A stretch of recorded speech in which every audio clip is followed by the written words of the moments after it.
नमस्कार, मी प्रगतीच रेसिपी तडकामध्ये तुम्हा सर्वांचं मनपूर्वक स्वागत। आज आपण बनवतोय थंडी स्पेशलमध्ये मस्त असं आवळ्याचं च्यवनप्राश। तुम्ही पाहू शकता, आवळा च्यवनप्राश नॉर्मली तुम्ही म्हणजे बाजारातून विकत आणून वगैरे खाल्लं असेल, तर आज बनवूया घरच्या घरी। अगदी घरी सर्व साहित्य उपलब्ध असतं, आपल्या किचनमध्ये सर्व काही मिळतं जे आपल्याला ह्या च्यवनप्राशमध्ये घालायचं आहे। तर तुम्ही पाहू शकता, अगदी मार्केटसारखं च्यवनप्राश घरच्या घरी बनवून साधारण 1 वर्षभर तरी आपण हे स्टोअर करून ठेवलं तरी याला काहीही होत नाही। आणि नॉर्मली थंडीमध्ये बऱ्याच लोकांना सर्दीचा त्रास होतो, अंगदुखीचा त्रास होतो, ॲसिडिटीचा त्रास होतो, बऱ्याच काळ सुका खोकला वगैरे असतो। तर सर्वावर असा हा रामबाण असा एक आपल्याकडे घरच्या घरी आपल्या किचनमध्ये असणारा इलाज आहे, तो म्हणजे आवळ्याचं च्यवनप्राश। आणि आवळे थंडीमध्ये खूप येतात, तर अशा प्रकारे मी इथे 1 किलो आवळे घेतलेले आहेत। आवळे छान असे चांगल्या क्वालिटीचे घ्यायचे आहेत आणि ते स्वच्छ धुवून पुसून सुकवून घ्यायचे आहेत। त्यानंतर इथे मी घेतलेला आहे गूळ, साधारण एक 350 ते 400 ग्राम गूळ आहे। आणि इथे खजूर घेतलेला आहे, त्याच्या बिया काढून त्या भिजवून ठेवलेला आहे 1 तासभर, म्हणजे खजूर आपण 400 ग्राम घेतला।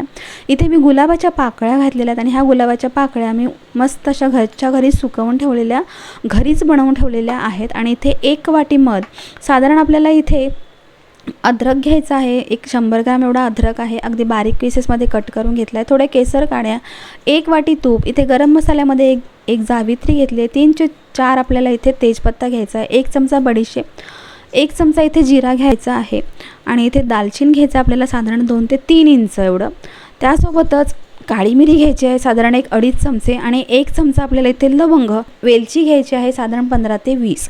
तर सर्वात आधी आपल्याला आवळा जो आहे ते छान असा कुकरला शिजवून घ्यायचा आहे आणि खजूर आणि गूळ आपल्याला मिक्सरला वाटून घ्यायचा आहे। तर आवळा 1 किलो आहे, त्यामुळे मी ते 1 कप पाणी घातलेलं आहे आणि कुकरमध्ये आपल्याला साधारण लो टू मीडियम फ्लेमवर 1 शिट्टी घ्यायची आहे, दुसरी शिट्टी व्हायच्यात कुकरचा आपलं फ्लेम बंद करायची आहे। तर इथे गरम मसाले आपण असेच सर्व मिक्सरला छान बारीक करून घेतो, म्हणजे याला भाजायची वगैरे काहीही गरज नाही। तर अशा प्रकारे मिक्सरमधून छान अशी याची मी पावडर बनवून घेतलेली आहे। जरी ही अशी फाईन पावडर दिसत असली तरी याच्यामध्ये कण असतात बारीक बारीक, ते कण दाताखाली येऊ नये यासाठी ही पावडर आपल्याला चाळून घ्यायची आहे। तर अशा प्रकारे चाळणीमध्ये ही पावडर मी सर्व चाळून घेणार आहे, तुम्ही पाहू शकता। तर अशा प्रकारे इथे थोडेसे जे कण राहिले ते आपण गरम मसाल्यामध्ये यूज करू शकतो। तर इथे आपलं त्याच मिक्सरच्या भांड्यामध्ये खजूर जे आहे ते सुद्धा छान बारीक करून घेऊया। तर खजूर तुम्ही पाहू शकता अगदी सॉफ्ट असे झालेले आहेत भिजवून, त्यामुळे ते पटकन असे बारीक होतात मिक्सरमध्ये। आणि थोड्याशा पाण्यामध्ये ते खजूर भिजवायचे आहेत, अगदी आपल्याला पाणी घालून भरपूर पाणी घालायचं नाही आहे। तर गूळसुद्धा आपल्याला बारीक बारीक खिसलेला गूळ आहे, तर हा गूळसुद्धा मिक्सरच्या भांड्यामधून आपल्याला फिरवून घ्यायचा आहे, जेणेकरून आपल्याला नंतर जे आपण प्रोसिजर करणार आहोत आवळ्याची त्याच्यामध्ये आपल्याला वेळ जाणार नाही। जे आपण अद्रक घेतलेलं आहे, साधारण मी इथे 100 ग्राम साली वगैरे काढून अद्रक घेतलेलं आहे। तर हे अद्रकसुद्धा अशा प्रकारे छान असं बारीक मिक्सरला ग्राइंड करून घेतलं, त्याची थोडीशी जाडसर अशी पेस्ट बनवून तयार झालेली आहे। तर इथे आपल्या आवळ्याचा कुकरसुद्धा झालेला आहे आणि तुम्ही आवळे पाहू शकता, हाताने तोडून पाहायचं आहे की अगदी व्यवस्थित तुटतोय की नाही। जर असं वाटलं की आवळा अजूनही कडक आहे तर तुम्ही आणखीन एखादी शिट्टी घेऊ शकता। तर आपले आवळे अगदी परफेक्ट शिजलेले आहेत आणि 1 कपमधलं साधारण अर्धा कप पाणी इथे अजूनही शिल्लक राहिलेलं आहे, म्हणजे 1 कप पाणी खूप होतं 1 किलो आवळ्यासाठी। आता हे थंड झाल्यावर याचे सर्व असे पीसेस काढून त्याच्या बिया सर्व काळजीपूर्वक काढून घ्यायच्या आहेत। बिया फार कडक असतात, त्यामुळे एकही बी मिक्सरमध्ये वगैरे येऊ नये यासाठी अशा प्रकारे सर्व बिया काढून आवळे थंड करून आता हे आपण मिक्सरच्या भांड्यातून याची छान अशी पेस्ट बनवून घ्यायची आहे। तर ही पेस्ट अगदी परफेक्ट अशी बनवायची आहे, जेणेकरून इक्वली सर्व बाजूने आपलं च्यवनप्राश जे आहे ते मार्केटसारखं अगदी त्याला टेक्स्चर येईल। तर अशा प्रकारे आपल्या इथे आवळ्याची पेस्ट बनवून तयार झालेली आहे। आपण गुळाची पेस्ट बनवलेली आहे, त्याशिवाय आपण खजूरसुद्धा मस्त असं मिक्सरमधून काढून घेतलेलं आहे आणि गरम मसालाही आपला छान असा बारीक करून झालेला आहे। तर सर्व आपली इथे प्रोसिजर कंप्लीट झालेली आहे। आता आपण आवळ्याचं च्यवनप्राश बनवायला घेऊया। त्यासाठी 1 वाटी तूप जे आपण घेतलं होतं ते एका पॅनमध्ये घ्यायचं आहे आणि त्या तुपामध्ये आपल्याला हा आवळा जो आपण बारीक पेस्ट करून घेतलेला आहे तो सर्व घालायचा आहे। तर या प्रोसिजरला आपल्याला साधारण 15 ते 20 मिनिट लागतात. म्हणजे आवळ्याचं पूर्ण मिश्रण शिजून सगळं च्यवनप्राश तयार व्हायला आपल्याला एक 20 ते 25 मिनिटं नक्कीच लागतात. तर अगदी मीडियम टू लो फ्लेमवर आपल्याला ही सगळी प्रोसिजर करायची आहे. आवळ्यातलं थोडंसं पाणी कमी झालं आहे असं वाटल्याच्या नंतर त्याच्यामध्ये घालूया खजूर. म्हणजे साधारण एक 5 ते 6 मिनिटानंतर आपण जी खजुराची पेस्ट बनवली होती ती घालून घ्यायची आहे आणि ती घालूनसुद्धा आणखीन एक 3 ते 4 मिनिट सर्व छान असं ह्या आवळ्यामध्ये मिक्स करून अगदी लो टू मीडियम फ्लेमवर आपल्याला हे छान असं शिजवून घ्यायचं आहे. तुम्ही पाहू शकता खजूर छान असा मिक्स झालेला आहे.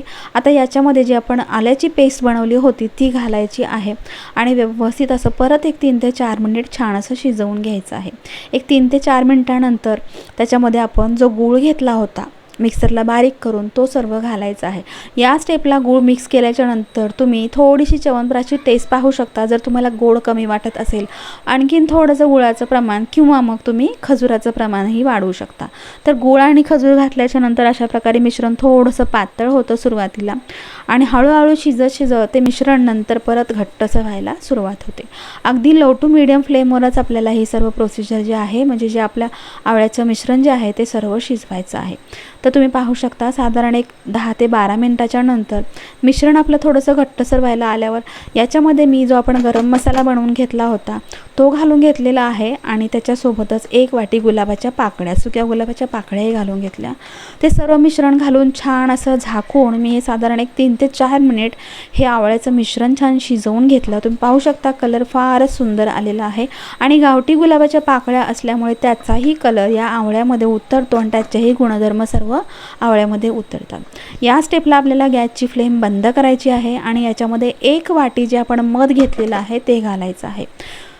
तर काळजीपूर्वक लक्षात ठेवा की आपण मध जे घालतोय ते गॅस बंद केल्यानंतरच घालायचं आहे. तरच त्याची जी प्रॉपर्टीज आहेत मधाचे जे काही बेनिफिट्स आहेत ते आपल्याला त्या च्यवनप्राशमध्ये पुरेपूर मिळतील.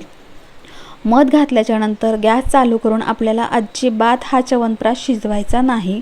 त्यामुळे अगोदरच गॅस बंद करायचा आहे आणि मध घालून त्यानंतर साधारण 2 ते 3 मिनिट छान असं मिश्रण सर्व मिक्स करून घ्यायचं आणि याच्यावर झाकण ठेवून हे छान असं थंडगार करून घ्यायचं आहे.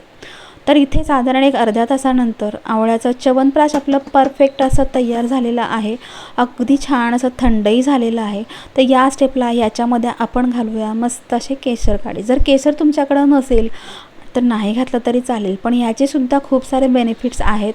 सर्वांनाच माहिती आहे, सर्वांच्या किचनमध्ये केशर अवेलेबल असतं.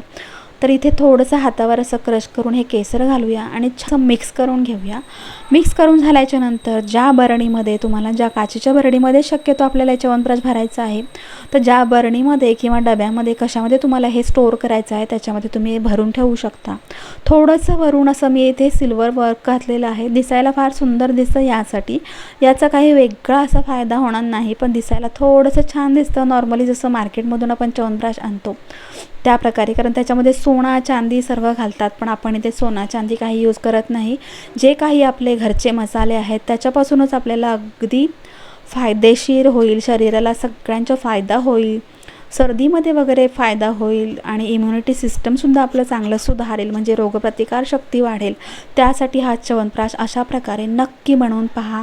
खूपच छान होतो, टेस्टलाही खूप छान होतो, मुलंही आवडीने खातील. गोड जर कमी वाटलं तर तुम्ही याच्यामध्ये खजूर किंवा गूळ घालू शकता. मध मात्र आपण 1 किलोला 1 कप घालायचं आहे. तर नक्की बनवून पहा आणि तुम्हाला ही च्यवनप्राशची रेसिपी आवडली असेल तर नक्की कमेंट करून सांगा. तुम्ही माझ्या चॅनलला सबस्क्राईब केलं नसेल तर सबस्क्राईब करा, लाईक करा, शेअर करा आणि बेल आयकॉन प्रेस करा, जेणेकरून अशा प्रकारच्या नवीन नवीन रेसिपी जेव्हा मी अपलोड करत असते तेव्हा त्याचे नोटिफिकेशन तुम्हाला मिळत जातील. तर पुन्हा भेटूया अशाच एका मस्त रेसिपीसोबत. तोपर्यंत धन्यवाद.